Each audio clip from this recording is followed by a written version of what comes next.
little guys on horses run around through trees. Little guys set other little building on fire. Need more little guys.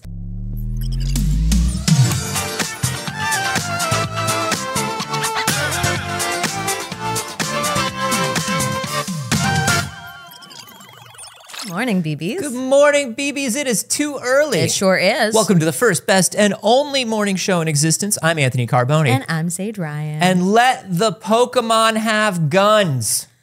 Okay, all right. If they're old enough to vote, they're old enough to guns. Now, how old does a Pokemon have to be to vote? 3. Oh. Okay. So I take it you've been playing Pal World. I played a little bit of the Pal World. I'm going to play a lot more of the Pal World. Okay. I'll tell you that much. Yeah? Yeah. It's good. Okay. It's good and weird and also not good in exactly the right measure to make me go, this game. More, please. This game for me. You know, given that today's episode is a lot about recapping yesterday's Xbox Direct, I didn't think that the first game we'd talk about today would be Pal World. Why? I mean, there were some pretty big game announcements yesterday. Yeah, like Pal World. Well, that wasn't an announcement. No, they announced that you could finally hand the Pokemon a gun yesterday. Yeah. Like we knew that they were gearing up to give Pokemon the right to bear arms. Sure. And yesterday they said, "Hey, we did it, everyone. This is an important moment in the history of Pokemon freedoms.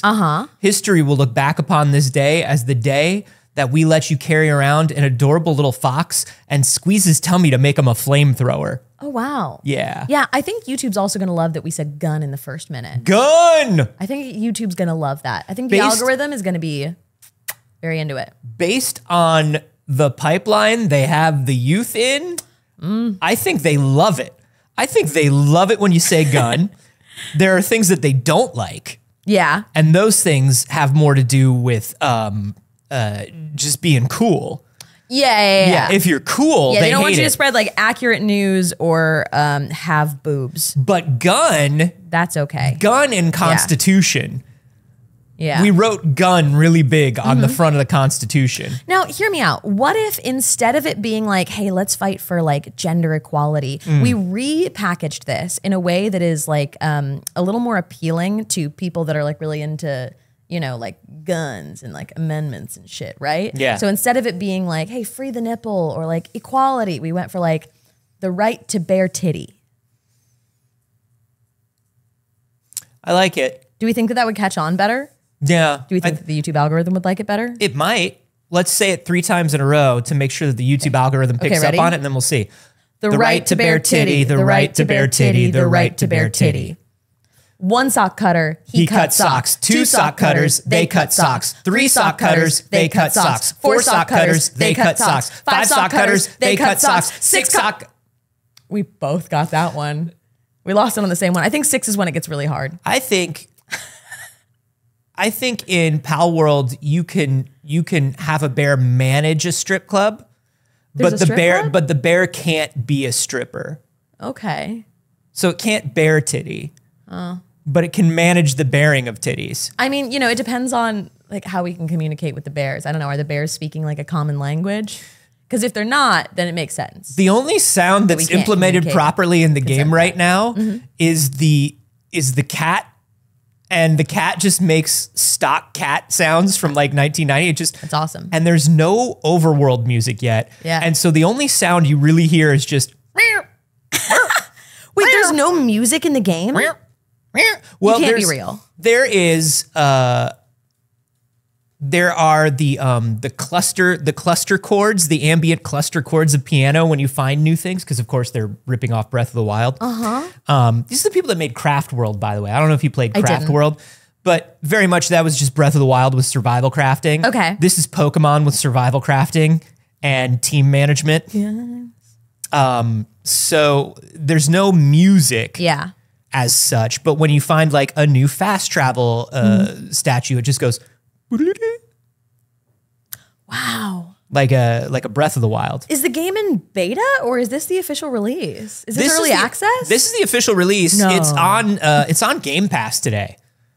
Which, by the way, don't buy it. It's on Game Pass. Thank this you. Is me Anthony telling always you. has to remind me to not buy games because they're on Game Pass. I already pay for Game Pass. I have to stop buying games. Not overall, but games that are on Game Pass. But since we're talking about Since we're talking about laws, I want to talk about something. Well, since we're already talking about Pal World, though, all right. it really does I've had something waiting. It really does feel like now would be a great time to bring up the fact that as of yesterday, Pal World had 363,000 concurrent players on Steam. One of the biggest games on Steam right now. One of the biggest games on Twitch right now. Yeah. Everybody is loving the fact that you handed the Pokemon a gun. Look, I'm probably going to stream it tomorrow. I know you're going to stream it tonight. I'm streaming it tonight. I'm fucking playing this game with the Pokemon and the guns. I got to try it. It's very funny because typically on Saturdays, I like to play a game that's like a nice little soft game from people's childhoods. Yeah. So alternatively, this will be a game that ruins people's childhoods.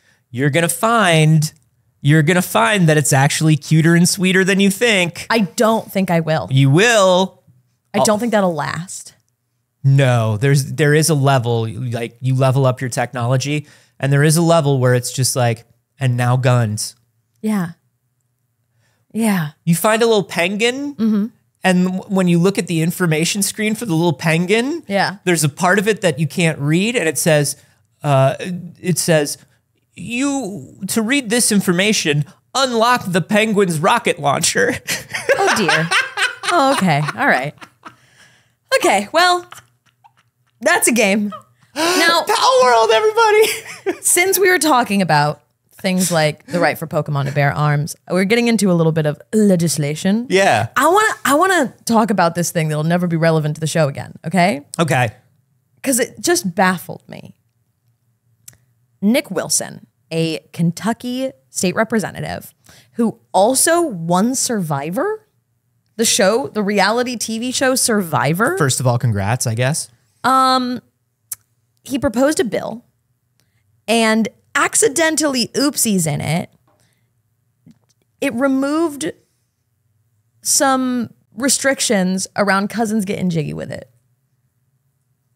He accidentally proposed a bill that was unrelated to that and accidentally said, actually cousins can't have sex. Like in Kentucky. Like a stepsister accidentally getting stuck in the laundry machine. Yeah. Like, whoops, who knew how this would happen? Uh-oh. So I don't have money to pay for this pizza. So he says that the bill was to combat problems of familial and cyclical abuse that transcends generations of Kentuckians. Did you know they were called Kentuckians? I thought they were called Kentuckazords. Yeah. And when I always thought so. When 5 of them are in one place, they form a Kentuckazord, I guess. Right. I guess individually they're Kentuckians. They're Kentuckians that come together to form one Kentuckazord. Well, the best way to get rid of the issue around a criminal act is to just decriminalize it, I guess. Yeah. Because then there are no more issues because technically like it's not against the law anymore and no one's tracking it. Yeah. So in that way, no more crimes. Good governing, I guess. No more crimes if not illegal. Did you know that since I've been the mayor of Gotham, it's been crime-free? Because I made all crime legal. That's right. So yeah, basically he now was like, look, I understand that I made a mistake, but sincerely, I hope my mistake doesn't hurt the chances of the correct version of the bill going through, and I hope it'll get a second chance, because he legitimately accidentally put something in the bill he proposed that legalized incest. He thought he was going to sneak it through. Maybe. Do you think he just thought he was going to sneak it through? I haven't watched Survivor. I don't know anything about this guy, but this seems like it's the best way you can know something about him. That's the best way to know something about our state representatives. Our state representatives is watch the reality show that they were on. Sometimes the president. Now, I don't know anything about him, but this does feel like a Survivor style strategy, where it's like, I didn't tell a lie. I'm just not letting them know every detail. Yeah. And I'm forming an alliance. It could be an alliance with, what was in Alabama? I don't know what his intentions with this are. He keeps saying like, oh, so sorry about that, guys. Super didn't mean to do that. But don't, hey, don't drop the rest of the bill just because I accidentally put a little bit of cousin smooching in it. And as a matter of fact, if you don't want to drop any of the bill, I mean, it was a mistake, like, whoops. But I mean, as long as it's there, everybody, how do we feel about it? Yeah, I feel like as long as it's there, everyone, like, how, like, is it too weird to pass? I don't know. It's like somebody just vibe checking at the party, saying something like a little problematic of being like, so what do you guys think? Like, that's weird, right? Like, I don't know where to get cocaine, but we could. Like, if anybody else knows, like, I'm not into that. Everybody's like, whoa, Roger, whoa. This was just, we were just getting together to play board games. Yeah. I think you may not have read the room. Hey, no, I was just asking. I was just asking because I was just thinking the other day, like, that's so weird. I don't even know where I would get cocaine anymore. You know what I mean? Right? I wasn't suggesting it. Alex has got a little more information on this Kentuckian state representative. And also, good morning, Alex. Good morning, Alex. Good morning. Hello. Yeah, I'm sorry that this is it. Yeah, I'm sorry that this is the thing that we say good morning. Good morning, Alex. Weigh in on relations with first cousins.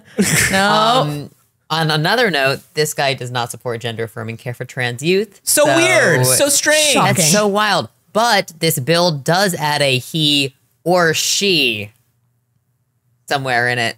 They added or she. Hey. So congratulations, Kentucky. great job. Congratulations. Wow, so progressive. Kentucky finally supporting women's suffrage, I guess. Yeah. Wow. This is probably the first Kentucky bill to mention a woman. Well, not the first, but the first to mention a woman to give her rights. Ah, yes. Yeah. Yeah, absolutely. Yeah, congrats for acknowledging women, Kentucky. A gay elephant said, we did it, Reddit. Women exist. As an aside, can I tell you something? What's up? I don't know if you've noticed this. As somebody with the ADHD, do you ever look up, just how do I do this with ADHD? What's the best way to do this? Can I tell you what? There are 2 ADHD subreddits. Oh. One of them is ADHD. Okay. The other one is ADHD women. Oh, yeah. Where do you think the better advice on how to do things with ADHD is? Where do you think the more supportive community is? Do we think it's the women or the other Redditors? The main ADHD Reddit is all just teenage bros going, hey, does anybody else find it hard to finish a to-do list? Is that ADHD? And then everybody else yelling about it. Yeah. And then ADHD women is like, here's the strategy that I use to complete a 3.5-year goal with ADHD. Yeah. And then everybody else goes, good for you for creating that. This is a useful resource. Yeah, I've found that the only places that are even borderline tolerable on Reddit are those that exclude the majority of Reddit. Yes. That particularly uninvite the majority of Reddit. Correct. And nobody's uninvited. It just, they put women in the name and now Reddit doesn't want to go near it. That's what I mean. Yeah. Yeah. Yeah. Somebody else says ADHD finance is a good one, which that's makes cool. sense. Here's that sounds neat. I'm the best at ADHD finance, though. My trick is if brains say we need, we just get, because brain wouldn't lie. Yeah. If we need, and it's keeping me from thinking about anything else, Right. just buy it. As I'm prepping for my move, I'm really faced with all of the ADHD purchases I have made. And my worst habit, truly my worst habit, is sometimes I go to order something online and I don't notice I put 2 of it in my cart, or I've put it in my cart twice and I get 2 of a lot of things. Yeah. It's a really bad one. Oh, no. And then you would think. Multiple like loaves of bread, things like that. I'm talking shoes. Oh.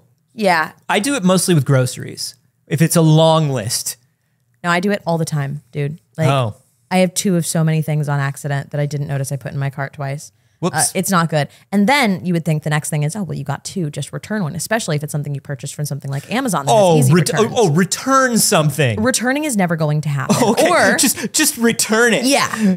Or I got something and it's like, back. I bought these shoes and they were a little too small. I'm going to order the correct size and I will return the previous ones. Yeah. Return it. And I never do that. So, Kaylee, who has slightly smaller feet than me, is about to get so many good shoes. That's great. And that's friendship. Yeah. Facebook Marketplace is getting a lot of like, people are like, oh, well, what condition is it in that you're selling it? I'm like, it's never been used. I bought 2. That's it. You don't understand. My foolishness is your gain. I have so many things in boxes. Please take them so I don't have to move them. So, you know, I just simply cannot be returning things. It will not happen. No, it's never going to happen. You want me to take a box, print a label, take it somewhere to be returned? No, that's multiple steps. No, I can't do that. I won't be doing that. So let's give you a little overview of what we're talking about today, even though this is coming in a little late in the episode. I apologize. Obviously, we're talking about the Xbox Direct today. We're going to be talking about the developer direct they did and all of the lovely games in it. Never heard of it. We're going to be talking about some fans that are suing Madonna. Sure. Which I think is really funny, which is, you know, I don't know. We'll get to it. We're going to talk about Samsung making a very questionable marketing decision. That one's a quick story, but we have to look at it. Have you seen this, Anthony? No, not yet. I can't wait to show it to you. It's horrible. We're going to be talking a little bit about some movie and TV news, some reboots, some maybe announcements of Until Dawn is a movie, my favorite game. Very exciting. But just maybe an announcement of Until Dawn. Like that's the hook. That's how we're keeping you. Yeah, there's actually no other news about it. That's actually the whole thing. That's what we're But I do keeping. want to talk about it a little bit because hey, we're not a news show, we're an opinion show. And speaking of opinions, let's talk about this developer direct. Let's give our opinions on this. Let's do it. Here's what I'll say. The developer direct yesterday was an incredibly well-produced video. Yeah. I would say, like, when you watch that developer direct video, you're like, damn, this video team really upped their game. Nailed it. You were like, everybody who's on that video team who was thinking about how do we shoot these things, how do we edit these things, Yeah, awesome. really made a pleasingly polished video for Xbox, full of content that mostly I was not super thrilled about, and developers who read things off a screen as hard as they could. Yeah. Hey, Anthony. Yeah. This is a little tossing back to the last story, but I have to read you something from chat. Sure. Mrs. Reapers just said, I thought Madonna was dead. How old is she now? There you go. Not quite that We're old. so old. I hear Alex looking up how old Madonna is. Can we save that for the Madonna story, please? And we can look into that later. She is alive. She is alive, and she's older than you think. No, so I don't know. What did you think of this developer direct? I was really.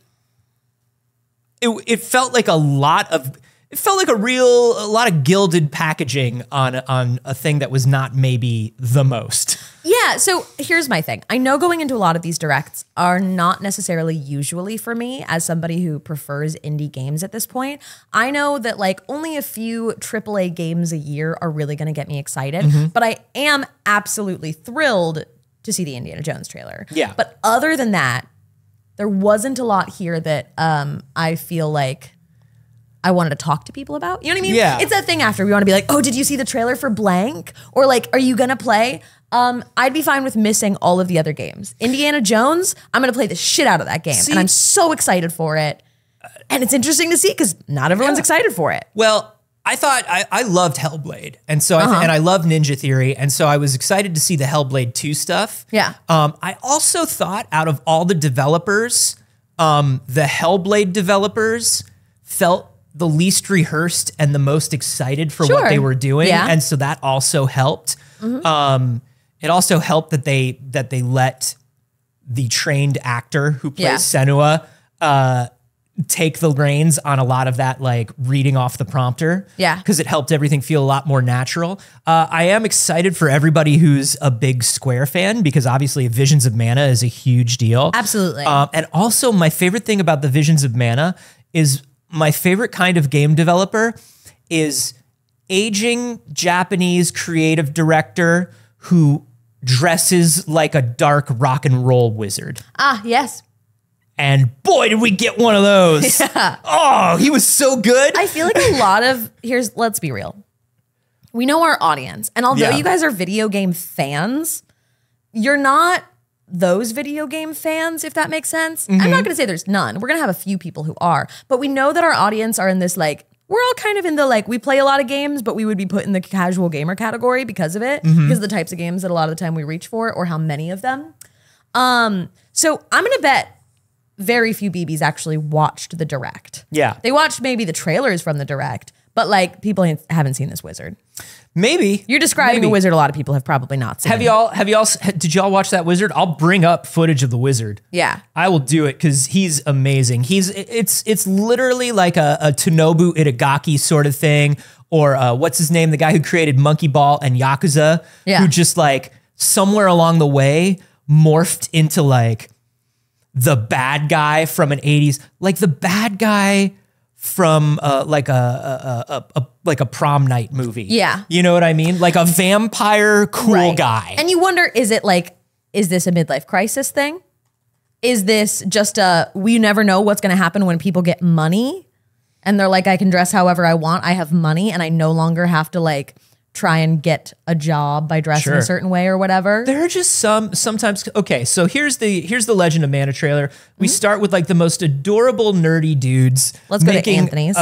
Making this Visions of Mana game, and it's everybody that you would expect working on this cute, soft, like love it square RPG, and then in comes the guy, the character designing guy in his full leather trench coat and slick back hair and his giant like this and is that the shot dark, of him is so funny. Look at this dark wizard talking about his monster designs, and back behind him the monster designs. Yeah. Look at that man and his monsters and the juxtaposition between the two, and I love it. You know what I have to wonder every time too is because like these people's jobs are primarily behind the scenes. So I have to wonder, do you dress like this or were you dressed like this for the event, for the show? You know what I mean? Because a lot of the time they'll bring in somebody, especially like I've done a lot of tech interviews where it's like, again, these people don't have anything in their closet to wear on camera. Right. They have their work clothes. So like a stylist brings in a rack of clothes and is like, we're going to dress these like normal dudes, right? Absolutely. We're going to do his hair. No, this is the way this man dresses. This is how he lives? No, this is like Koji Igarashi. This is the way, this is a particular subculture. Yeah. Within Japanese game development that I absolutely love. Because when you look at the rest of the devs, when you look at like the creative leads over here, and you look at they dress themselves. Yeah, they dress themselves. And Xbox showed up and was like, "Hey, bring like 2 things that you would wear to work today, and we'll pick between the 2 of them." Because like one guy is just like in a Henley, one guy's just in a t-shirt. Yeah, like they're just dressing how they want to dress. I do want to say that my favorite thing about this is during the Indiana Jones. I don't know if you noticed this, Sage. I don't know how many people picked up on this, but the lead developer of Indiana Jones, his name is Jerk Gustafson. Because it's Machine Head Games over in Sweden. Yeah. So it's probably Yerk. Yeah. But it literally, he popped up on screen and I was like, hey, the Jerk Gustaf store called. You're out of Indiana Jones. It does look like his name is Gustafson, and they were just being mean on the lower third. Like he was kind of rude to the editors before it went out. Yeah, it's a placeholder. Get the correct name, get the correct spelling of that guy's name, the one who was a jerk to us. Yeah. You can just put him down as jerk for now. We'll figure out what it was later. We're not. Oh, shit. Yeah. Well, let's watch the Indiana Jones trailer. Let's watch the thing we're actually really excited about. Okay. We'll start. Yeah, I have it linked in here separately if you need it. Yeah, let's start with Indy. Yeah, let's do it. Let's start with Indy. Do we want to watch it sound off to be safe? No, we got to watch this sound on. All right. Unfortunately, there's no safety. Well, I've got it. Oh, you got it? Yeah. Okay, great. Jones, while you were playing, although if you have it with a player that has game, subtitles, let's do that for the BBs. I've got it on Twitter, which never has subtitles. No. Oh, okay. Well, people love to post video games without subtitles. Yeah, let's go. I was playing you. I love this new bad guy. Yeah. You're wondering if maybe you should have built yourself a life of meaning instead of ending up here, dead and forgotten in the sense of Africa. Oh, the smirk. Yeah. Oh, the smirk. This looks so good. Yeah. So around a little bit. Yeah. So they myths, This looks history. Listen to this There's voice. different ways to interpret the past. I think Troy did a great job. I love it. So this is Troy Baker Thousands doing of indie. years Yeah. of And he's humanity's doing a great thoughts job, and I think, beliefs of nailing the scattered vibe and without buried. trying to do an exact voice print. Yeah. Just I agree. It doesn't feel like he's doing a Harrison Ford impression, but be found. like it feels like Indiana Jones. Yes. You know? Run away So the from game your is done problems, mostly in Indiana. first person, but then when you go to certain environmental bits, it will go third person, and for cutscenes it will go third person. Yeah. But they really wanted to show you doing a lot of Throughout things history, with the whip. To do things like distract, mankind but has also built to sites use of for traversal and great for combat. spiritual Yeah. significance. Now, If you were to a draw lot a of line people are through these criticizing ancient the sites third around the person world, of it all, or the first you get person a of it all. perfectly They aligned want it to be circle. third person. They're not used to IP games being first person. They're confused why it isn't third. Oh, Machine Games talked a lot about that in the developer direct, and they said, first of all, Machine Games is great with first person. Yeah. You know, Trust You me. want to turn it down so we can talk over it? yeah, It sure. ain't a Otherwise, it's just going to be a lot of conflicting noise. Let's see if you can keep up. What do you mean if I could keep I don't know if that'll change. You might need to change it from your end as well. So, Machine Games just does first person very well. And also, they were talking about, like, hey, you're not playing the game with Indiana Jones. You are You're Indiana Indiana Jones. And I loved that personally. I love that we get to see him in the cutscenes, but I like that we get to be Indy. Like, that's the dream. So, I Like, think, using the whip, yeah. I want to be Indy. I think the reason why the first person hits people strangely Yeah. is we're used to games that are like this. Yeah. Your Uncharted's, your Tomb Raiders, your Indiana Jones likes. Yeah. But also your kind of adventure games, your character action and adventure games. We're used to them being in third person. We're Yeah. used to them showing off the character. Yeah. And so being in so people who play those games are not necessarily first person fans. Yeah. And I think that's why it's kind of hitting people weirdly. I am not a first person guy usually either. I prefer a third person. Yeah. If there's a little button to switch, I'm always going to switch into third. Yeah. But I think it looks cool. I'm willing to go first person for this. I think it depends on the game greatly and the world that I'm in, but I love the immersion of a first person occasionally. I really do. I really enjoy that. I think that it's neat. I think that this looks cool for this particular game. A lot of people are talking about how they want a Nazi punch in first person. And I mean, relate that's to the that. thing, right? I relate to that. Everything Indiana Jones does, like, do it in first person. Yeah, right? Because otherwise, I think the only other way, I don't know. I think I like the first person. I like the idea of this type of game in first person. Something that I thought about while I was watching the trailer is I wonder if at any point they were ever, you are somebody who's running along with Indiana Jones in first person and Indy is like with you. I wonder if they ever thought about that. Interesting. Because that's the other way I would do it. Being a companion. Because if you grew up with Indiana Jones, you were probably like, I could be short round. Yeah. I want to be short round. Yeah. I'm gonna go around the world with my cool dad who finds relics. Yeah. You know? But apparently it's like, why make an Indiana Jones game if you can't play as Indiana Jones? And that also makes sense. And we've had third person Indiana Jones games. So we're trying something different. And I love that we're doing something different. yeah. I really do. The game is set in between Raiders and Last Crusade. So it's stuck right in the middle there. Indy's at Marshall College. And you are going around. The plot that they came up with is really interesting because it means you get to go to basically all of the different places you want to go to as Indiana Jones. Yeah, it's very cool. So the Great Circle, there's something going on where every massive historical landmark, every giant work of architecture, every massive thing, he finds out is going along one giant circle around the earth. Yeah. And there's a reason why, and he doesn't know why. So because of that, you get to go to the Himalayas. You get to do some jungle action. You get to do some desert action. You get to do all the Indiana Jones stuff you want to do. I love that. I'm thrilled with this. I think it's really great. I also, one of my favorite tweets is, I can't wait to see the wave of people going, he's fighting Nazis? Indiana Jones so woke now. People who have never seen Indiana Jones, for sure. A bunch of dudes just being like, not in my video games. Yeah, I've seen Indiana Jones and the Crystal Skull. I know what Indiana Jones is about. Yeah. No, what did you think of they didn't show much of her, but what did you think of the companion, of Gina? I saw very little. Yeah. We really didn't get much at all. I didn't have a lot of thoughts. She looks cool. She looks more, she looks like halfway in between a Marion and the Phoebe Waller-Bridge character from the last one. Yeah. At that point, what we've seen is there's a woman here. Yeah.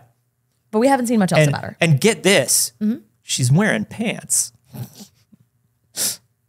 She's allowed. Listen, in the 40s, that tells you a lot about that character. It really does. It really does in the 40s. Absolutely. So yeah, I'm excited. I can't wait to play it. I think that based on any companion characters, I mean, I wish we'd gotten more of her, but like, I mean, the bad guy was such a fun intro. Yeah. Like, that was a very big selling point for me. It's really nice to have a game trailer come out and be like, okay, I'm just excited. Yeah. I just love the look of Indiana Jones. I just love Indiana Jones. And this game. And the same way that when we talk about Star Wars, I'm always like, or Nintendo, I'm like, I'm very forgiving with some of my favorite IP. You know, like, you're probably going to make me happy with it. I'm not the kind of fan that if I love something so much, I'm more critical of it. If I love something so much, it's pretty easy to make me like it. Yeah. Like, you can do a lot of things and I'll still be like, but I was cracking. Oh, yeah. I was Indiana Jones, dude. Yeah, I'm going to give it a shot. I was Indiana Jones. Are you kidding me? Yeah. Are you joking? I'm going to give it a shot. There's no way I'm not first going person in VR, Tales from Galaxy's Edge, when you're like, oh my God, like I'm using a blaster. I'm doing these things. These things that you've like grown up watching your favorite characters do. That's awesome. Yeah. And I say that as somebody who also usually third person. I know, that's great. Sarah's in the chat as well, and also said as somebody who pretty much exclusively plays third person, except for in Fallout, they trust that this would probably also be a really great first person experience. Yeah. Look, Todd Howard doesn't hire a studio if they're gonna put the two fists right in front of your face. Yeah. Todd Howard says, "Is it a video game if I don't see the two fists right in front of my face?" D-Schmeat said, oh no, hold on, that was not the correct one. That was John G-Men said, VR Indiana Jones experience. I would love that. I would kill for a VR Indiana if they Jones did a little game. if they did a little tie-in with this game. There's no way, and I know that there's no way, but I would love a VR Indiana Jones game. The amount of like, I wouldn't say there's no way. I mean, you know, you think ILM and Lucasfilm have that entire internal team that just does VR and XR experiences someday, but I doubt for this game. Yeah, I don't think it's going to be built in directly. That's to what this. I mean. I don't think this game is going to have any sort of VR, but in the way that we get so many VR games that are all like using guns, and I don't really enjoy using a gun in VR. I was fine with a blaster. That felt a little different for me. Yeah. I don't know why. One of the things that they said one of the things that they said in this that I enjoyed is, hey, you can use a gun. Obviously, there are guns. You can use any number of techniques to get out of things, but our job is to make you want to use the whip over a gun. Yes. And thank you. And they're like, if we have done that and we think we've done that, then that means we made a good Indiana Jones game. Yes. Because if you want to use a gun over the whip, then that means we haven't made the whip fun enough. Yeah. That's all that means. Because you'd always choose the whip. And if you want to walk into a room and just mow everybody down as Indiana Jones, that means we haven't told an Indiana Jones story, because Indiana Jones doesn't want to walk into a room and mow everybody down. Yeah, hates using guns. You've got Nathan Drake for that. Yeah. Nathan Drake loves to walk into a room and kill 1,500 people. Jesus. He loves that. You know who else? You know who else loves that? Pokemon. There's nothing a Pokemon loves more than to build its own Gatling gun. Hey, Anthony. Yeah. Sorry, the pals. Please. There's nothing a pal loves more. When you throw your pal sphere at the pals. As somebody whose greatest dream in this life would be to work with Nintendo or Pokemon, I beg of you to stop doing this. Listen, if you want to work with Pokemon, then you got to get with the times. They shoot now. No, that's Pal World. That's not Pokemon. That's not my good, sweet boys. Hey, do you know what you can do in Pal World, but it's very, very hard? You can capture a person in a Pokeball, and then they're your slave. That's in the game. And then they just have a change of heart and they're your buddy now. Pal World. I bought a massive Mimikyu plush at Target the other night because it has one of those, like, it has a flat, hard, like, base to it so it can stand up. That's a good plush. That's a good plush. That's a good plush for decorating your home with as an adult. Does the gun come with it or you got to buy it separate? Stop. Beautiful Mimikyu. Yeah. This big. And I like walk over to the Pokemon plush section. I'm like, I got to take a look. Naturally, obviously. I've got a few. But I see a girl who shares a very comparable aesthetic to me also looking. And she's picking up. Was it a mirror? Sometimes you get confused. Sometimes I get confused. Sometimes Saige will stand in front of a mirror and just go, pretty bird. And she's there, and like the people that are with us in the Target are both looking at each other like, yeah, okay, I get it. And she's looking at both of them, and I was like, there's only two. Is she gonna take both of them? And then she picks up hers and walks away, and they're like still standing there, and I like pick up mine, and she looks at me and she goes, and I go, and we both walk away with our big Mimikyus. And in the back of your minds, both of you were thinking, lucky for her, there were two. Yeah. Because if there had been one, Yeah. I would have murdered her. No, actually, that's No? not it at all. When, No? No. When cute alt girls see each other, are you joking? Are you joking? Lucky there were two of them, because if there was one of them, we would have had to see who was the better kisser. Yeah. And then the better kisser went That's home with it. correct. There you go. It's one of the Genuinely two. and truly, It's one of the two. I really do think that for all people who dress like I do, all we're thinking is like, oh my God, she's so cute. Wow. God. Oh my God. And I know that that's narcissistic because you're dressed like me. That's okay. They walked up to each other and they said, pretty bird. Yeah. That's what we're doing. That's it. So the other games of the Xbox Direct, Hellblade 2. Yep. Looks unbelievable. They showed off the entirely new combat system. They completely revamped combat. You know what they didn't show, though? Is they didn't show Senua walking around lining up things. No. Like None of that. 40% of the game was walking around lining up things. They did not show that. I don't know why. I didn't play the first Hellblade game. Ooh, you should. I think you'd really like it. I've been told that I would. So I saw the, bit that we got here and I was like, cool, yeah. neat. One of the things that they really showed off was the binaural audio, the spatial audio. Which is neat. So in the first one, they had spatial audio. Senua suffers from obviously an undiagnosed psychosis because it's the 10th century. And they worked with mental health experts and professors to make sure that they presented it. representing that, It was done really well, which is great because normally when you hear like, this is a game about a warrior who hears voices, and do they make them special or do they make them a little wacky? And it's like, no, they did this right. And in the first game, there was spatial audio for the voices, and they've added that to like everything in the game. Yeah. And I'm not often a gaming on headphones guy, but sometimes I see a game like this and I'm like, that feels like I want to play this with a good pair of headphones and really hear everything walking around. Yeah. Although too much spatial audio makes my brain tingle bad. Yeah. I don't get good brain tingles from that sort of audio. So I like it, but I'm a one headphone half off person. And it's called hypervigilance. Yes. I can't have like fully blocked out from the world sound. So it's a little hard for me to participate in like full spatial audio. Yeah. I think that it's really neat, but I've always got one just like half off my ear because I need to be able to hear my surroundings, even when I'm just like at home playing a game. Yeah. So I never really get to have that full experience. But if you have it just one half off, maybe it would be better for those bad brain tingles. Yeah, sometimes I have to do that. But I do appreciate the technology of the spatial audio, and I wish my brain didn't tingle badly that way. The tension asks, could you do two speakers? Like, would you get kind of the same experience? You from do. It depends on your speakers. Yeah. Also, I have nicer headphones than I have speakers.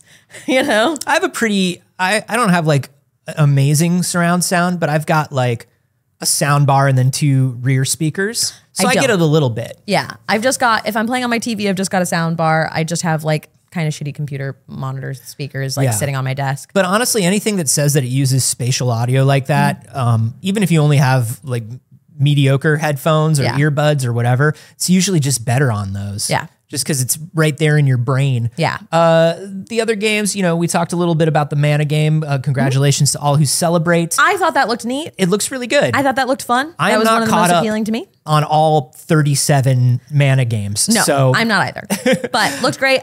Avowed. What do you think on Avowed? yeah, sure. Yeah. Was it a little too generic RPG for you? That's what I thought. I thought, yeah, sure. I mean, I love Obsidian, and Yeah. I know that the dialogue choices and the way that story's going to branch is going to be cool. Yeah. Although it's really tough to tell me that you're going to do a branching story after Baldur's Gate 3. That's exactly what I was thinking while watching this trailer. I was watching this and I was like, or I could just play more Baldur's Gate. I know that we can't hold everything to the Baldur's Gate We 3 can't. standard because it's such a high standard. Yeah. And maybe with a little more time when this game actually comes out, we'll be a little further from our Baldur's Gate experience and we'll have a little more And I trust leniency. that, and I trust that everybody knows that they got to up it a little bit. Even Obsidian probably looked at Baldur's Gate 3 and was like, "Oh my goodness, even we have to go up." But like, they talked a lot about the combat, and I was just like, "Don't talk to me about this combat so much because Yeah. this looks pretty combat. It looks like one metric combat." Yeah. When the biggest thing you have to tell me is you can hold 2 magic wands. If you want to, because we Yeah. give you all the choices in the world. I'm just like, what do you need 2 magic wands for? Disassembled J said What, do you Avowed. do- what would 2 do? What would that Yeah. add? You already are focusing your magic through one thing. It's like when Hal Jordan got all the Green Lantern rings and he's like, now I'm the best Green Lantern. It's like, no, buddy. No, you're still just you Green Lantern. only need 1 ring. Yeah. It's ridiculous. Yeah. You can't Kentucky Zord. Yeah. What are you, a Kentucky Zord? Disassembled J in a live studio audience said, Avowed is the Harry Potter game that we could play without supporting a turf. That's true. That's true. You can hold a wand in it and you can take that and go as far as you want with it. Yeah. You can even hold 2 wands. There you go. One thing that they did show that I thought was interesting is because it's a dual wield system is like you can have a wand and a traditional weapon. That's neat. So like you can freeze somebody and then smash them. Yeah. And I'm like, fun. That's cool. Now, I thought, Yeah. Saige, that you were going to be into Ara, History Untold. I Ara thought you might be History into Untold. it. So here's where you went wrong, Anthony. You thought Sage loves Age of Empires 2. Well, you thought Sage loves Age of Empires, right? Yeah. No. No, just 2. Just 2. Currently the definitive edition of 2. Mm-hmm. I am not a fan of this genre of games in general. I like them, but I'm not like in it. I don't try all of the new ones. I'm still playing the one that came out in 1999 on a definitive remastered edition of it. Sure. And I really think maybe it's just where this game snuck into my brain.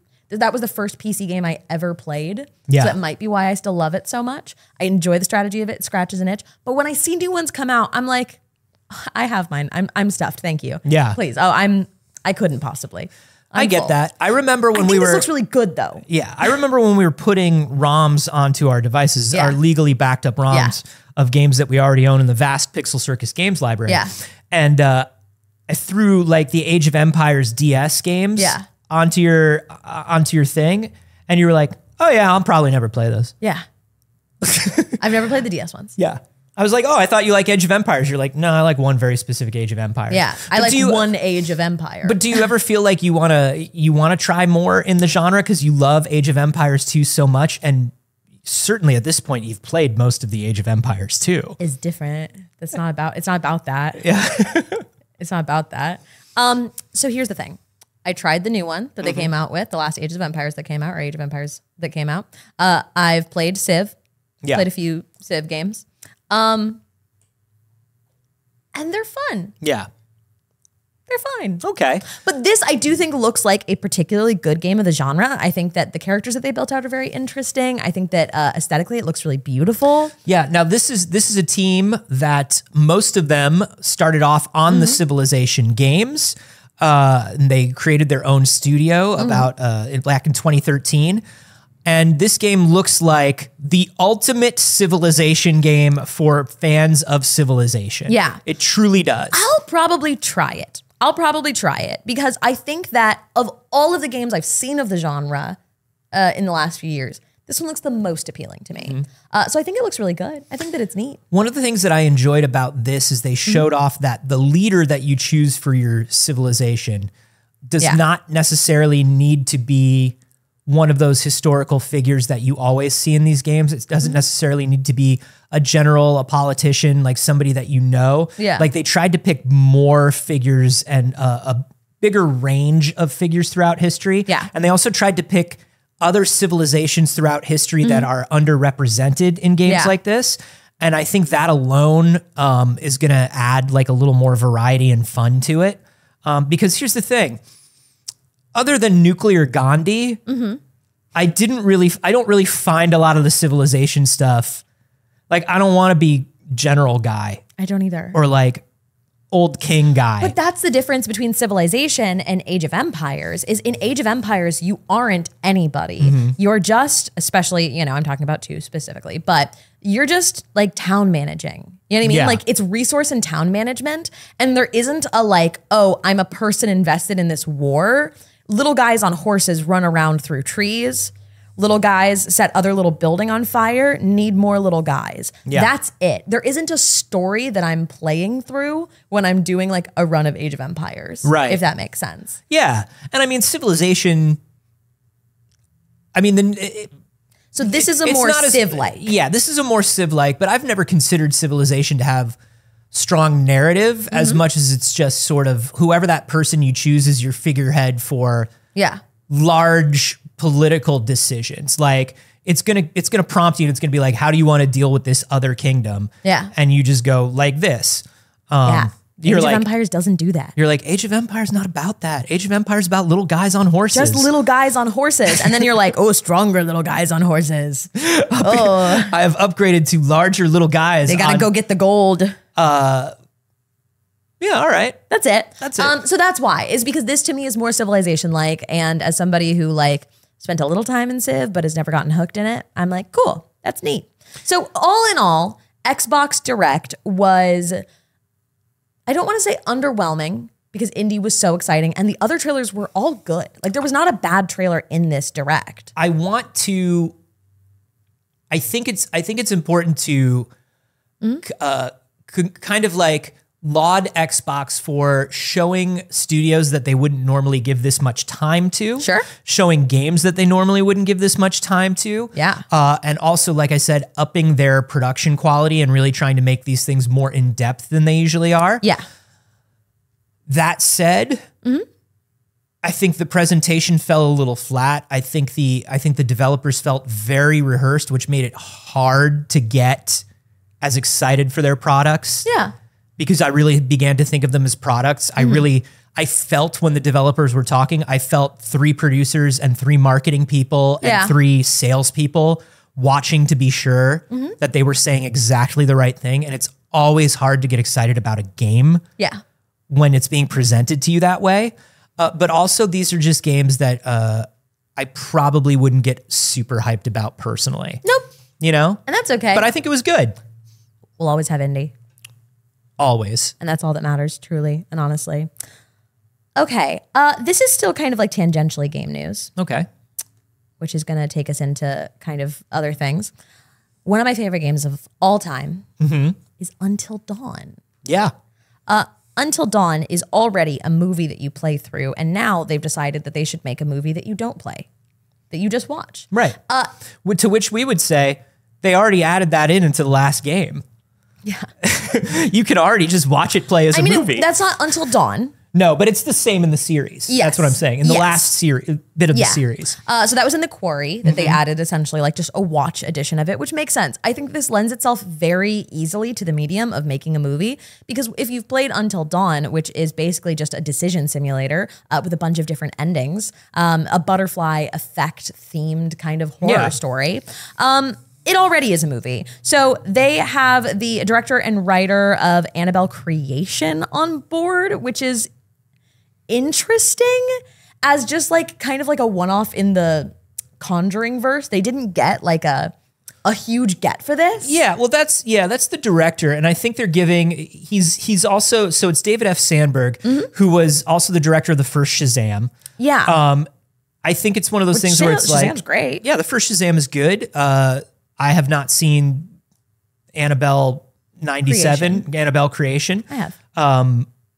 But he seems like a very good, capable director who's looking for, more vehicles to show off. Like, he's probably very good. Now, the screenwriter is somebody who, Gary Dauberman has worked on a lot of the Conjuring stuff. So he worked on The Nun. He wrote Annabelle and a couple of the Annabelle movies. So Gary Dauberman, I think, is the screenwriter behind a few of those films. So it's not that they're pulling somebody from nowhere. I think the thing that's weird to me is just the idea of Until Dawn becoming a movie. Because in 2015, when Until Dawn came out, it already used huge actors. It already was directed like a film. It was already it's got like, Rami Malek. yeah, it's a movie. Yeah. It's gonna the be- cheerleader we must save to save the world. It's going to be weird to see those characters that I already associate with very famous actors Yes. played by Anyone new else. actors. There is going to be an adjustment for that. I do think it's such a good story though. So I am like, people who haven't played this game because they don't like horror games. I am like, oh, you should get this story. It's such an interesting story. But then I say that and I go, well, which one? Because that's the point, is like the story is so different depending on how you play it. But it lends itself to be a potentially very fun horror movie. And that's like, you know what I mean? Horror games are not fun horror movies in that like Scream is a fun horror movie. Do you know what I mean? And there's very few horror games that sit in the genre of fun, campy, slasher mystery horror. Right. And this game does. So I'm a little bit torn on this, but I am like, I think it could be really good. I think it'll be interesting to see going back to what you just mentioned, to see which story they consider the canonical story. And like, I want to know there is which a through line, Yeah. but it's a lot of little things on the way. I want to know which version they consider to be the golden path. Well, I think that there's not going to be a golden path. Who dies? Who lives? Right. I don't think it's going to be about that. I think it's going to come down to, you're going to have a different team of writers working on this. I'm sure that people who worked on the game will be involved, but you're going to have a different team of writers writing the movie, and they're going to be like, okay, well, what tells the most cohesive story for this movie? What is the most achievable that we can make look good and play out well in this medium? Yeah. Which is going to be different than what would be the golden story in the game. Maybe the best path. I mean, I would like to think that if you're going to do a horror movie with people who've worked in the Conjuring verse, which is just a money printing horror thing. Yeah. I would like to think you're going to give them enough money to do the version of the story that they want to do. Yeah, but some things just look different in different mediums. Sure. You know what I mean? There are some things that you can do in a video game that when you try to do in a film, regardless of budget, wouldn't be the same or wouldn't work as well or wouldn't look as cool. Yeah, like eat a leaf and grow a raccoon tail. Sure. Yeah. Do you know how many leaves I've eaten? Yeah. Do you know what it's doing to my gastrointestinal health? Unfortunately. I haven't grown a single raccoon tail. Yeah. You're not in a movie either. We were talking about a movie. My whole life's a movie, baby. All right. So I am interested in this. So I went to Gary Dauberman's IMDb, and he was also a writer on It. So it's interesting that of all things that this article that announced the movie on The Hollywood Reporter chose to reference Annabelle Creation specifically. Yeah, he's written a bunch of stuff. It's just that Annabelle Creation is not even the best Annabelle movie. Normally when these blurbs come out, the studio just lists whatever two projects they feel speak to the audience they want to speak to for this movie. Yeah. So I wonder if they're just these are the two that we want you to associate with Dauberman But you right would now. think it would be It and It Chapter 2. That's what I would have gone for. He did Annabelle and Annabelle Creation. He did not do Annabelle Comes Home, which was my personal favorite. That of was the Annabelle musical, movies. right? Yes. But in general, it's just fascinating when It is there. Yeah. Of all things, I get it. So he didn't write on most of the other Conjuring verse. He did write on The Nun and The Nun 2, which have been universally panned. Here's what I will say. As a Conjuring fan, pretty much all of the movies he's written on are the worst movies in the Conjuring universe. First of all, congrats. but I love it. Chapter 1 and 2 of this is the 2017 remake. Obviously. So here's why I think they didn't do it. The first everybody freaking loved. Yeah. I remember it was everywhere. People were talking about it. Part 2 came out and just kind of went like this. So I actually am one of the few people that really loves Chapter 2. I think that it's excellent. I think Chapter 2 is stronger than any of the Conjuring movies he worked on. Probably. And like by horror fans is like universally agreed upon that would be the case. But when you're doing like your big media push in Hollywood Reporter, you're talking to the biggest audience you can. Just say Annabelle then. Why Annabelle Creation? Because they said the second prequel movie? Yeah, they looked weird at that shit. and they said that's the one. That's the one. That was just a weird choice by the Hollywood Reporter. Yeah. Anyways, I'm excited about this movie because I'm excited it's one of my favorite games. I think it's really wonderful. And if you haven't played Until Dawn and you're somebody who doesn't generally like horror games but wants to, I think it is an excellent game to play because you get that little bit of removal and that you're just making decisions kind of, you know what I mean? Yeah. And it takes down the challenge factor. You just get to enjoy it. I love it as a pass and play game. I think that Until Dawn should always be a social experience. It's fun. It's so fun with people in a group. I think the time that I played it all through in a marathon was for a charity marathon. Yeah. And we were all just sitting on the couch having the best time. Yeah, it's great. It's wonderful. So that was very exciting. And we have essentially no other information on it. We don't have timelines. We don't know what's going to happen with that. But it's in development. And I hope that we actually see it. Yeah. Okay. Talking about media, like, there's a weird thing going on right now, Saige. Tell me about There's an incredibly weird thing going on with two major video game developers, Rockstar and Remedy. They are coming to blows over something. They are yelling and screaming about who owns what. Okay. And you would think, well, what are they arguing about? Are they arguing about, is it Max Payne? Are they trying to do a Max Payne? And because Max Payne 3 was part of like, is there a whole thing going on where they're fighting over those rights? If so, that's really important because Max Payne was huge. No, they're fighting over the letter R. Oh. They're fighting over the letter R in the Gregorian alphabet. The letter R.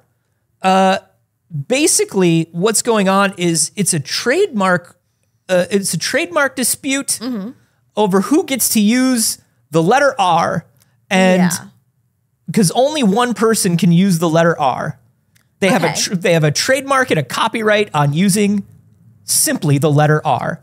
And this was apparently something that they fought about. They finally came to a conclusion over it. They said it was resolved entirely and amicably last year, but basically Take-Two Interactive, the parent company of Rockstar, filed 2 trademark disputes against Remedy, saying that the stylized R that Remedy released as their new logo, the one that's like chopped up, too similar to Rockstar's R.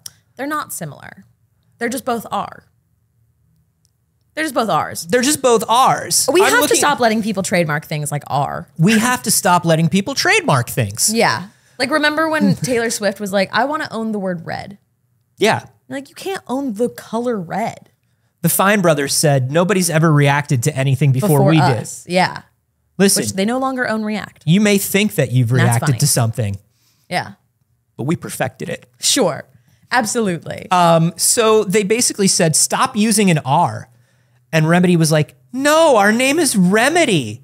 What do you want our logo to be? We'll just pick like the E because there are 2 E's in it. So we'll just do the E's because they do the R and then they write Remedy under it. Rockstar doesn't do that. There's a star in it. It's a completely different logo. No. There is an update on this story. Rockstar's logo still looks like, like the patch on like a pair of Jinkos from the early 2000s. Yeah. It looks like the logo of like when people were walking around in t-shirts that said porn star on them. Yeah. That's the Rockstar R. It looks to me like an energy drink, which a Rockstar is an energy drink. Right. But they don't have a problem with that. Yeah, they've got a problem with Remedy. Yeah. So with this, it has already actually been resolved. It's not a current ongoing legal battle. They said that it was actually resolved last year. Right, as we said. Yep. And that essentially everybody's like, oh, don't worry about it. There's nothing to see here. We don't want to look bad. We actually don't want to look like we're fighting over something incredibly petty. Well, and it's one of those things where like, Yeah, but you do. Yeah, but you do. And you managed to keep it quiet. Yeah. And then when somebody came across the paperwork, they made it public, and you looked like assholes because you're assholes. Because you were doing an asshole thing. They say that the legal filing was simply an initial formality and that they'll continue to collaborate and work together going forward. This is the heart of the problem with a lot of business culture right now. Yeah. Is the whole thing of like overly lawyered to the point where it's like, look, we don't actually want anything out of this. It's just a formality. We have to let them know that we know that they're using an R and we already use an R. We don't need anything out of it. We simply must file. So just in case in the future they decide to file, we have already pre-filed. And it's like, this fucking sucks. Everybody sucks. And America needs to take it down about 17 notches on this shit. Because it's bonkers. It's bonkers. Well, if we're talking about legal cases and Americans really needing to take it down a notch, we have to talk about the two fans in New York City that are suing Madonna for starting her concert late. Good. No, I back these. I back this. You ever go to a show and you're so sleepy? You know, you go to a show and you're so sleepy and the tickets are like, here's when your show starts, buddy. And you show up and you even show up like 15 minutes late because you're like, I'm cool and young. Yeah. And then you sit around and then the show don't start. Yeah. Sue them. Sue them all.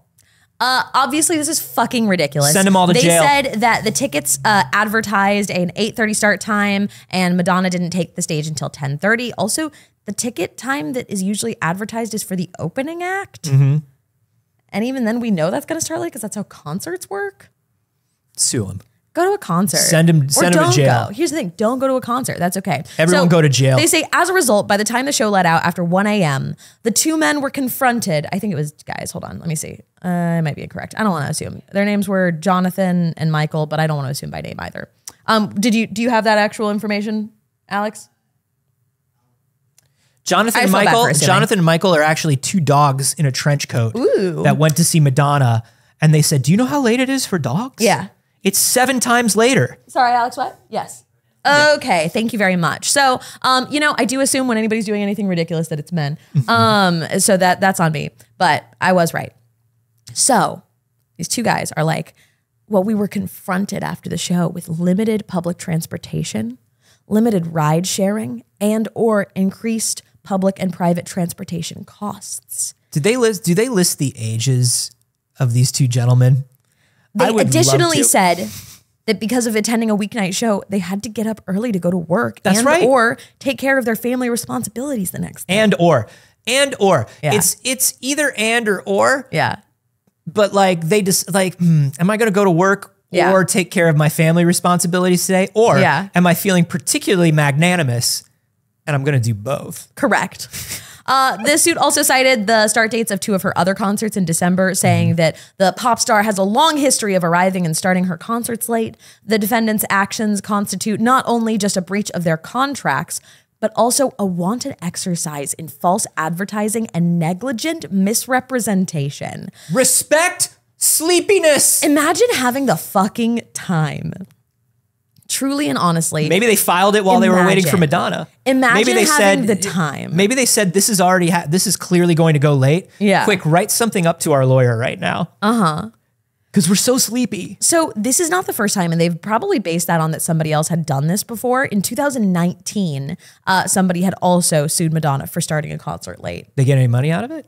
A refund was not offered. Hollander alleged at the time, and attempts at resale were futile since the tickets suffered an extreme loss of value. So they were saying like they essentially wanted to like resell their tickets and they couldn't. It's crazy. It's all absolutely wild. The person got nothing.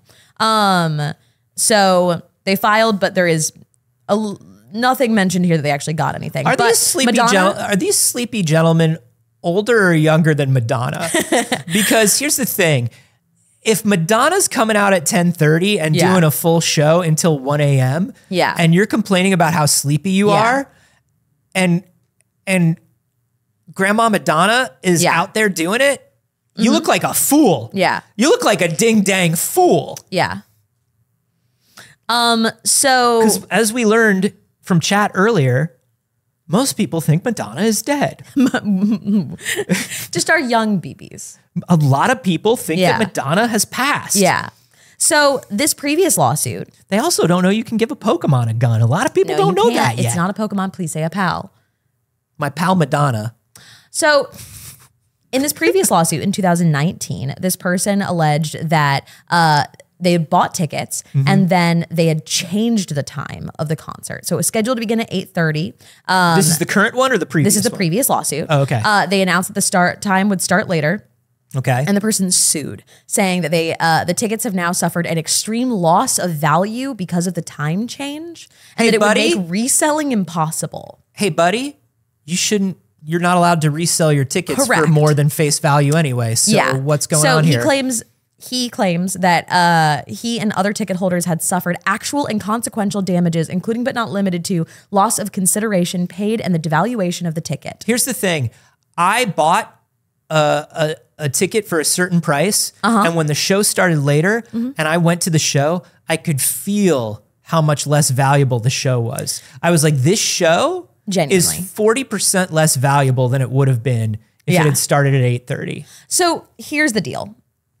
Here's what people know and are taking advantage of because they are shitbags with extra time. And now I'm not like Madonna's a good guy. I don't know anything about Madonna personally. And Madonna's a very wealthy person. So I put Madonna in the category of the rich that are not my problem. So this is not about me being like, we have to protect and defend Madonna. But I know she did Ray of Light. It is about not spending your free time to be a piece of shit. And people look at it and they go, well, if I go and I sue Madonna, most likely she and her lawyer team are not going to want to deal with me. So maybe I will get something, a settlement, just under the reasoning that they don't care enough. Like the money is nothing to them, so they should just give it to me. Or maybe we sue Madonna and then become best friends. Maybe that's what because once we get in the room with Madonna, she'd probably really like us. We'll find out that we have a lot in common. Yeah. And actually we'll be best friends. And then she'll do a special show a little bit earlier for us because we're sleepy little guys and we're best friends now. So this is all garbage and it's either going to get thrown out or there's going to be a settlement most likely. Because here's the thing. Madonna's lawyers could crush you, but they don't want the press of crushing a fan and they don't care. Like whatever amount of money it could be that these people could be asking for damages of a concert starting 2 hours late would never be worth Madonna's time. Well, also, I don't know if you've ever read the single point text on the back of your ticket or on the website where you buy your ticket. Not for resale. They're allowed to change their time. Yeah. They're allowed to go on late. They're allowed to change. They can change the date as long as they offer you a ticket for the new date. Yeah. Things happen, shows don't start on time, and there is nothing you can do about that. And the fact that this is even a thing that has been brought up is kind of wild. Yeah. Because they make those agreements on those tickets pretty ironclad because as we said, the world is pretty over-lawyered right now. So you ain't getting nothing out of that. And like Alex said, I get that 3 hours late when it's her full-time job to be there is frustrating, but we actually don't know if it has anything to do with Madonna personally. Right. There are a million aspects that go into putting on a concert that's like, hey, there could be something malfunctioning. There could be a pyrotechnics problem. There could what if somebody saw a little snake on the stage and there was a snake there and everyone was afraid of snakes and it was hard to tell whether the snake was poisonous or not from the distance that would be safe to identify a snake. So true. And then it was like, we can't go out there. There's a snake. Yeah. There's a snake in my boot. Not even Indiana Jones, not even Bethesda's Indiana Jones. No. We'll go look at a snake. Right. Think about it. How about the next thing that could end up in legal trouble? Let's talk about a questionable move from Samsung. Okay. So Valkyrae, one of the biggest creators in the gaming space, owner of 100 Thieves, of course, and one of the biggest YouTube content creators in gaming in general, tweeted out these screenshots because there was a tweet from Samsung's electronics account that says, Galaxy AI is here. Join Galaxy Unpacked 2024 with Valkyrae, with a photo. Hey, I don't follow Valkyrae stuff, but here's what I can tell you. That's not Valkyrae. That's not Valkyrae. That's not Valkyrae. That's not.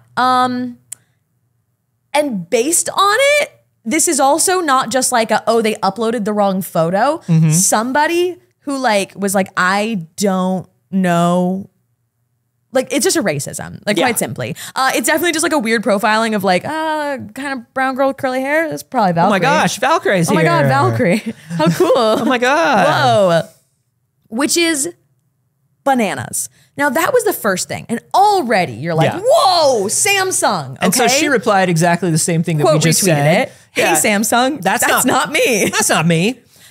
And Samsung's solution was just to block Valkyrie on Twitter. So the tweet that Valkyrie's put out now was like, I thought it was funny, relax, with the screenshot of the initial thing and the screenshot of at Samsung blocked you. Somebody panicked and somebody knew that on the new Twitter, if you block, well, no, I don't think it works. It's just on Threads it works this way. If you block somebody, their replies are hidden from all your stuff and they can't quote tweet you anymore. That's on Threads.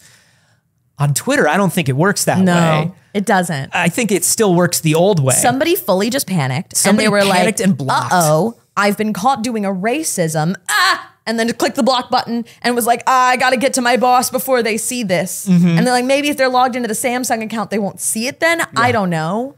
Maybe, people I've blocked maybe won't we'll come just up in my mentions if they quote retweet me. Right. So I'll just block until we figure out what to do with this. That is such a ridiculous choice. That is such a ridiculous. This is at Samsung. Like, this is the official Samsung account.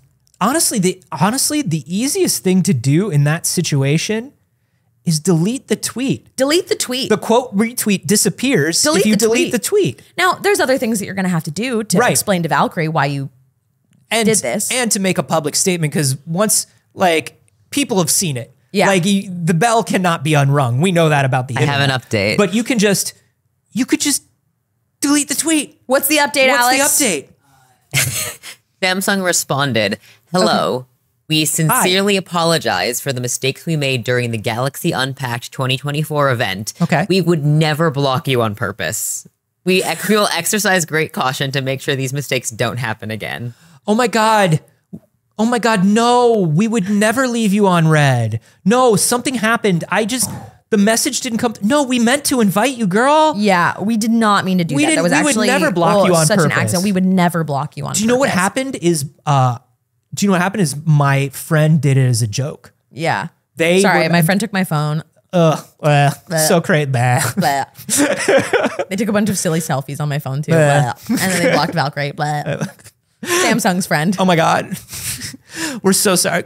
Girl, you know we would never do that. To not even say like, hey, that was a misclick. We did not intend to block you. But to be like, we would never do that. Oh my is just God. asking for this trust for some reason. When you say something like, I would never do that, you're just asking them to take your word for it for some reason. Instead of saying like, hey, this was a mistake. We did misclick. Instead be like, you should know we would never do that. Be gone, brand. I heard a gasp. Was there something else? No, it was someone being funny on Twitter. Be gone, brands. Be gone. Brands, stop talking to us like you're people. Yeah.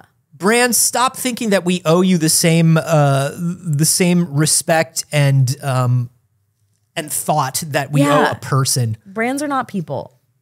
You did bad. You did a bad, and then you did a bad follow-up to a bad. It's so weird, and it's so funny, and I don't know, like, you know, obviously, I'm sure someone got fired at Samsung yesterday. I'm sure someone got fired at Samsung yesterday. I mean, that's something that we always say. Uh-huh. I'm sure somebody got, like, a stern talking to for sure. You never know when somebody gets fired for something like this. A lot of people. Social media managers? Yeah. Here, for executive levels that do something wrong, we know they're not getting fired. For somebody who is a social media manager, corporate goes, oh, that's easy. Just fire them. Easy. Done. Yeah. I mean, yes, you can do that. I'm not saying they should. Yeah. But and I'm not maybe they saying should. it always happens. Yeah. I'm just saying that's a thing that we say. In this situation, I do think that the person who especially did the initial racism of being like, well, that's probably Valkyrie because I can't tell people apart, that person should be fired. Sure. Like, You did a racism on a massive scale in a very public form, that is. So, yeah, that's fine, you know. But in a lot of these cases, there's a social media manager accident. Like if they fumbled and they blocked Valkyrie, okay. Yeah. But the initial thing does say something great. about you. The initial thing does say something about you. It ain't great. The last piece of news that we had in here, and we are going to call it in just a second, I think. Yeah. Oh, yeah, you've got one right there. You want to do that? Sure. Okay. What's this about? Or I don't know anything about this. Was there something else that you want to do this It was other just one? a silly piece of like TV and media news. Oh, okay. We could do whatever. But all this is, you know, Nintendo Nintendo's not saying anything about a new Switch. Mm-hmm. They have not yet. No. We know that it's coming. You know that it's coming. Mm-hmm. It's obvious that it's coming, but Nintendo hasn't said anything. Well, 8% of developers in a GDC survey, people who are going to be attending GDC this year, say that they're working on Nintendo's next console. So almost 10% of developers in the industry are working on games for the Switch 2. Not just that. Almost 10% are willing to say they are. Mm-hmm. More are. More probably More are. are. So that's pretty interesting. Nintendo's going to have to say something soon. Yeah, I mean, everything that we've seen, all the rumors are saying March announcement. Yeah. So we'll see if that happens, but obviously they've got to say something soon. They have to say something soon, but Nintendo is also not known to really care about like social pressure. Mm-hmm. So they're not going to be like, oh, well, everyone's saying it. We got to move our date up. That's They're kind of gonna what's be like, cool about shows up when Nintendo. shows up. You know, that's kind of what's cool about them is they don't care what people say. Yeah. You know, Whatever. they're sort of like whatever about it. Yeah. You know, Kind of chill about it. they're very chill. That last Nintendo, piece of I had no news- idea that you were chill like that. I didn't know you were chill like that, Nintendo. That's cool. That last piece of news was that Selena Gomez and David Henry are supposedly back for a Wizards of Waverly Place reboot. Can they hold two wands this time? Because everything's about two wands right now. I mean, that is kind of the new meta in Magic. I was very surprised to see this. You know, we live in a time of reboots, and this is obviously just a like pilot right now, but David Henry posted a photo of the script, and I was just surprised that Selena Gomez would come back for a Wizards of Waverly Place reboot. We don't really know what the context is of that reboot. We don't know a lot about it. We saw the like cover of the script, and David Henry said, "The Russos are excited to become part of your family once again, but we've grown. 2024, the year the Magic comes back." Now, here's something interesting. It does say that Selena Gomez is on as an executive producer, which always makes things a little more interesting for stars to come back because that means a chunk of that show belongs to them. Yeah. Which is the only way a lot of the time you can get these big stars to come back. Because they're trying to build their own production companies and things like that. Great. And even if the two of them only come back for like one episode or do that thing where they're the older characters that check in on the new characters, which Disney Channel loves to do. Yeah. It's still cool. I think that's fun. Yeah. I can't wait for the rewatch podcast to weigh in. Yeah, truly. There's a rewatch podcast for everything. So that makes perfect sense to me. Yeah, so I'm curious for folks who are around my age, if this is super exciting for you. I was not a Disney kid growing up, so I didn't watch a lot of Wizards of Waverly Place, but I believe, the target like age demographic for it. Right. So in seeing this, I was like, oh, that's neat, but it isn't like a personal show for me of my childhood. So you weren't excited when they announced that the franchise lead from the Disney Channel original Zombies franchise is up for Supergirl? No. I don't know. You're like that's double unexciting for me. No, I don't know who that is. I don't know who it is either. I didn't know that was a thing, and I don't know who it is. Yeah. So that's cool, though. I love that for them. That person, Whoever they are. I think, unless I don't, unless there's a reason I shouldn't. Unless there's and then I don't. Unless we that. don't like them for reasons. So you know, I was more excited when it was like, oh, we're getting into a Zoe 101 reboot that became a disaster, but. I don't know. All right, everybody. That is all the show that we have time for today. Thank you so much for joining us. We do the show every Monday, Wednesday, and Friday at 9 a.m. Pacific. If it is not 9 a.m. when we start, you're wrong. It is. Hey, Alex, did we ever get an official Madonna age? Madonna is 65. Okay. All right. Yep. All right. I did think she was older. Oh, I wouldn't have. I did think she was She's only older. 65, guys. She's only 65. That's not that old. Yeah. She's so alive and has some time. She's Yeah. So give her a minute. All right. She has some time. And let me tell you something. She finished her show at 1 a.m. and got up at 9 a.m. to watch this show. Yep. Because she can't be tired out. She is not a sleepy guy. She is not a sleepy And little she'll guy. show all the sleepy guys with lawsuits. Hey, if you're enjoying the show, we encourage you to join the Discord. It is free to do. You get to participate in suggesting stories for the show. It's a good way for you to let us know what you want us to talk about, and also just hang out and chat with a lovely group of folks that also like the thing you like. Yeah. You also, if you like it a lot, can support us on Patreon, patreon.com/pixelcircus. $5 a month, you get a bonus clip from the show every week. And hey, it's Friday, which means you get a bonus clip today. So it's a good day to be a patron. We've had a lot of lovely new people join, and we're so appreciative.